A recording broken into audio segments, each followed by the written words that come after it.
Today we're wandering down memory lane to visit 10 British food chains that once filled our high streets, motorways and hearts, but didn't quite make it to today's table. These were more than just places to eat. They were woven into the fabric of our lives. Let's remember them. Little Chef. You always knew what you were getting with Little Chef.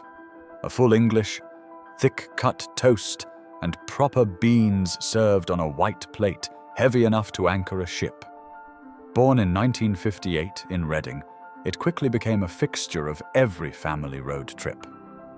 That red and white sign, with the cartoon chef hat almost bigger than his head, was like a promise. Hot food, quick service, and a loo when you really needed one.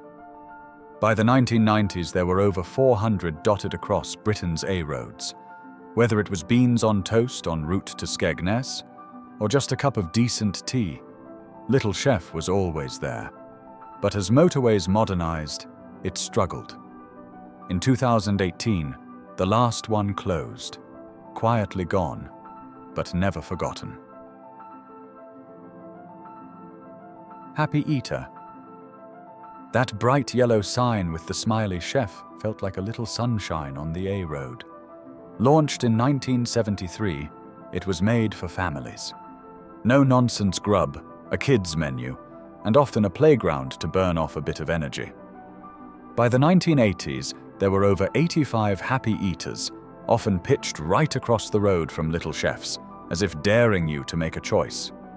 But when Granada took over in the 1990s, they folded Happy Eater into Little Chef. The yellow signs vanished. One day it was there. Next day, another Little Chef. Just like that, we lost a roadside companion who always smiled, even when you were knackered and the kids were squabbling in the back. Berni Inn. Now this takes you back. The Berni Inn, where many of us went for our first proper restaurant meal. Founded in 1955 by Frank and Aldo Berni, the chain brought a touch of class to the high street. You'd dress up a bit, maybe even put on a tie. Dark wood panels, white tablecloths, and a set menu that rarely changed. Prawn cocktail to start, steak and chips for mains, and that iconic Black Forest gâteau to finish. It wasn't fancy, but it felt grown up, reliable, special. This was payday dining, a birthday treat, an anniversary night. At its peak in the 1970s, there were more than 140 Berni Inns. But by the mid-1990s, the world wanted more variety. The final branches were turned into beef eaters, and so ended an era when steak and chips was the height of luxury, and we loved every bite.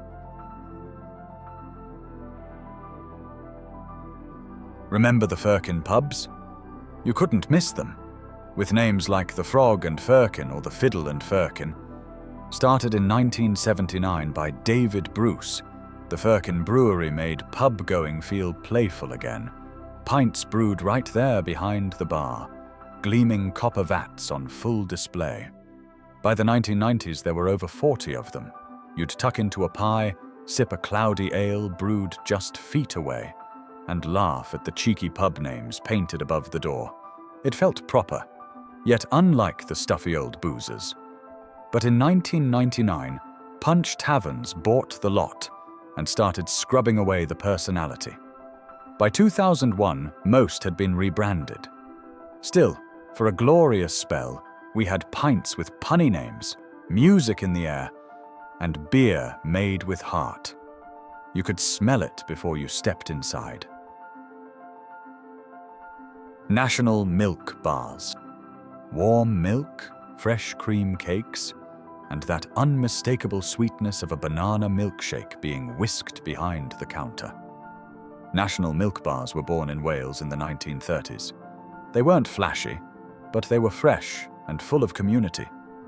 You'd sit on a red stool, sip from a thick glass, and watch the world go by. By the 2000s, it was nearly gone, save for one plucky branch keeping the lights on.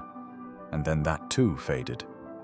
But for a time, these humble milk bars gave working folk their own slice of comfort, with a cream cake on the side.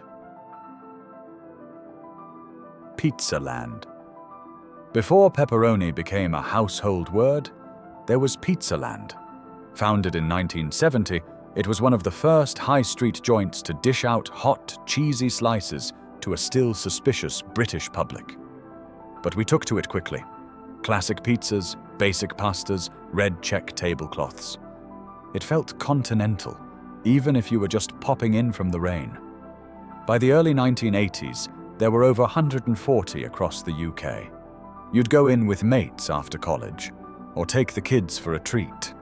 It wasn't posh, but it was a proper night out.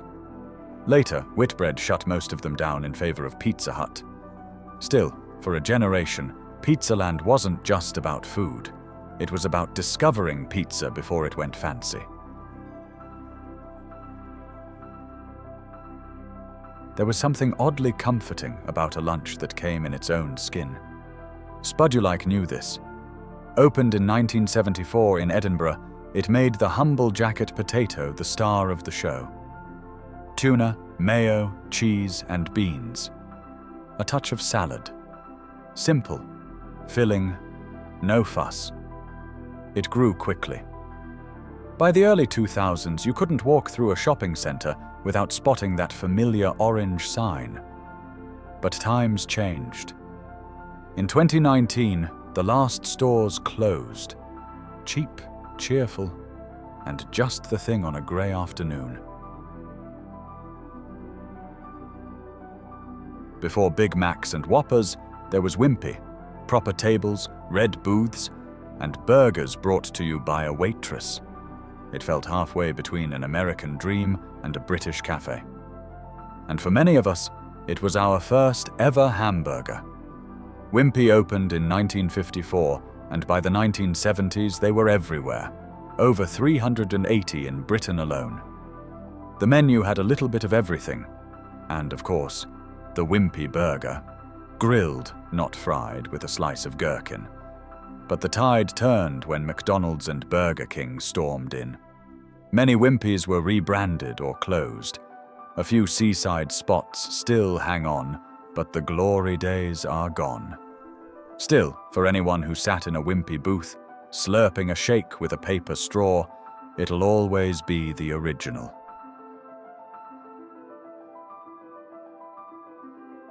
Not everyone remembers it now, but for years, Baker's Oven was a regular stop on your way through town. Started in 1976, it brought warmth and freshness to the high street. Pies, pasties, sausage rolls, still hot from the oven, served with a smile and a proper cup of tea. You'd sit by the window watching shoppers pass while butter melted into your tea cake.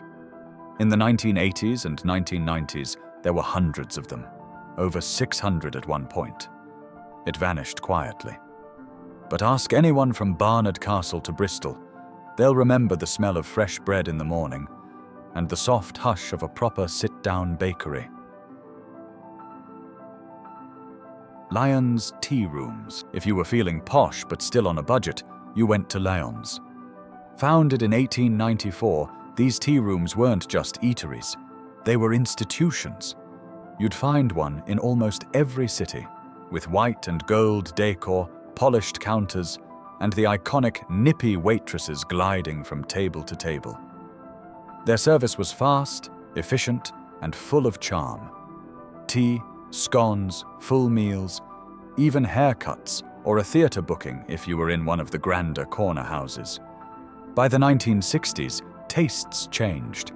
By the early 1980s, they'd all closed. But for decades, Lyons Tea Rooms were a place of elegance and ease, a little slice of order in a bustling Britain. These chains weren't just places to eat, were they? They were part of our commutes, our weekends, our first dates and family treats. Losing them changed more than just our dining options. It changed the very feel of our high streets and motorways. But remembering them keeps them alive in a way. So, which of these iconic British restaurant chains do you miss the most? What are your fondest memories of dining out in Old Britain? Share your stories in the comments below. We'd love to hear them.